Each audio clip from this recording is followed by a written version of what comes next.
Rivian reported earnings after the market closed yesterday, and I'm frankly pretty surprised that the market's reaction wasn't more negative than it was. After hours trading, shares were down 6 or 7%.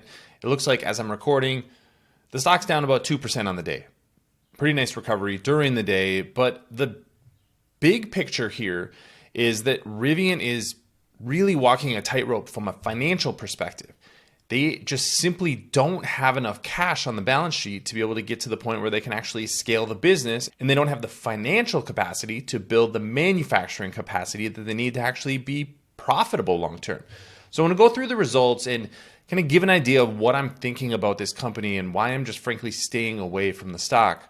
I want Rivian to succeed as an EV manufacturer, but just because you have a good product, just because you're building a nice brand, doesn't mean that you're a good stock to own. And so I think investors really need to differentiate those two things. So I'm going to talk about this as an investment today, and that's the lens with which I think about the company. My name is Travis Hoium. Thanks for watching Asymmetric Investing. Please subscribe here on YouTube for all my content, and thanks to this video's sponsor, The Motley Fool. If you go to fool.com/ASYM, they'll give you their top 10 stocks to buy right now. So let's get right to the results. These are some of the highlights. One of the things that I always like to point out is that when Rivian came public, they used to highlight how much backlog they had. And I thought that was a really important metric, because as you're a growing company, you want to highlight, hey, how long is this growth runway? When they stopped doing that, that was a huge red flag for me, and it continues to be a red flag because they're just highlighting stuff that happens during the quarter. Announced an incentive package from the state of Illinois. Okay, great, you're getting more subsidies. You're saving $2.25 billion by not building your Georgia facility. I mean, that's really spinning a negative into a positive. 5.1 market share in the US. I mean, we know what the deliveries were, so I don't know why you're pointing that out. So this is kind of one of these things where companies want to put themselves in their best light in their shareholder letter, but there's not a lot of positives for Rivian to really point to, because at this point in their history, they should be getting close to generating positive free cash flow. So let's go to the financial results, because I think this is what is the most important for investors. You can see the production and deliveries. We knew what these numbers were going to be coming into the quarter, so that's not a huge surprise. Remember that deliveries are going to be about flat this year versus last year because of some upgrades at the plant. Some of those upgrades have to do with actually building R2 there, so they're actually reducing capacity for R1. Again, I think that's a red flag, but we'll see how this plays out. Gross profit per vehicle, negative $38,784. They made some adjustments to that. They get that down to about $10,000 if you believe the numbers that they're giving, but still you're losing about $10,000 per vehicle.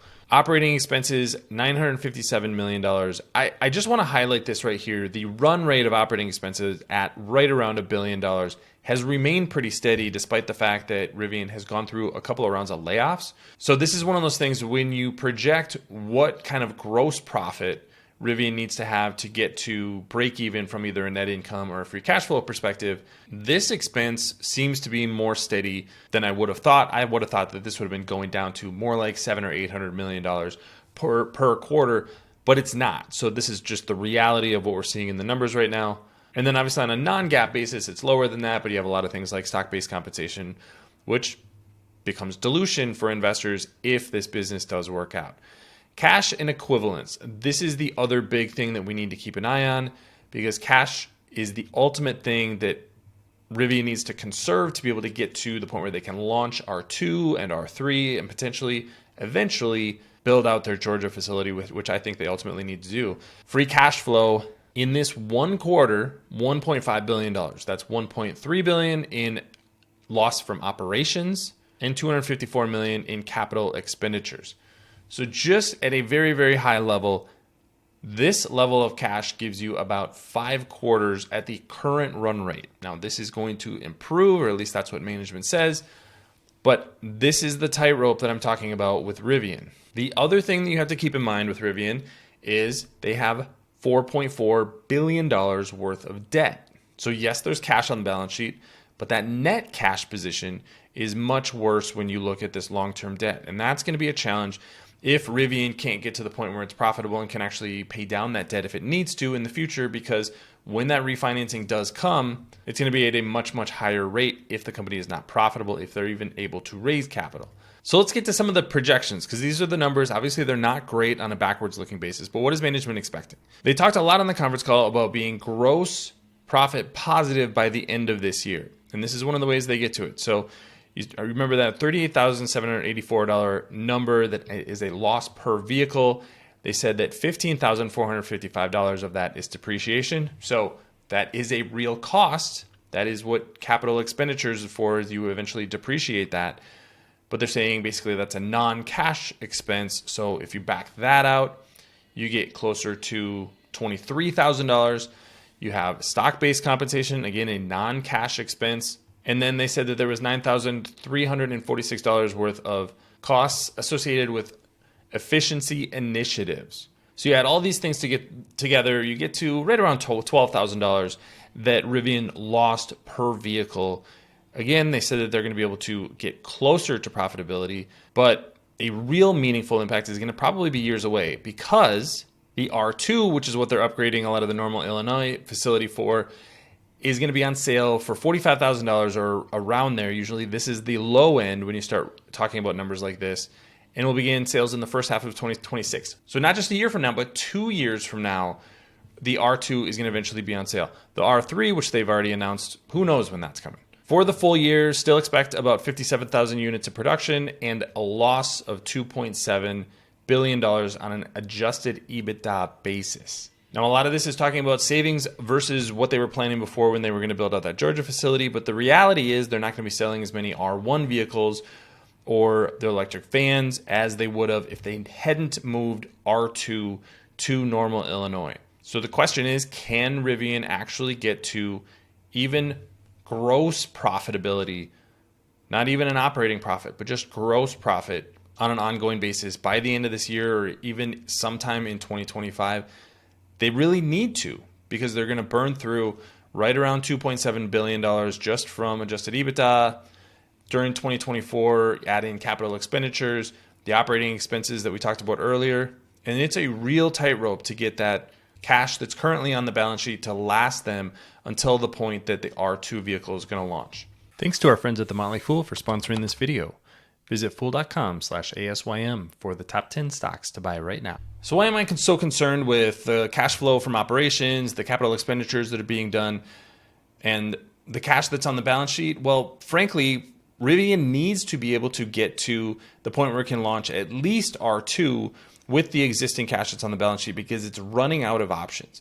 It probably doesn't have the ability to go to debt markets given the debt that's already on the balance sheet. If they did want to take out debt, they'd probably be an exorbitant rate to do that. And given the stock price and the falling stock price, it's harder and harder to raise money in public markets through equity sales. That's something that they tapped in the past, but if they need a couple $2 billion to get to R2, that's going to be massive dilution. And so this is ultimately the worry for Rivian is, what do you do? And we haven't even talked about them getting to the point where they're actually scaling their vehicles, where they're producing anywhere near 215,000 vehicles, which is what they say the capacity is going to be in Normal, Illinois. Can you keep prices where they are? Right now, both the R1T and the R1S are in excess of $70,000.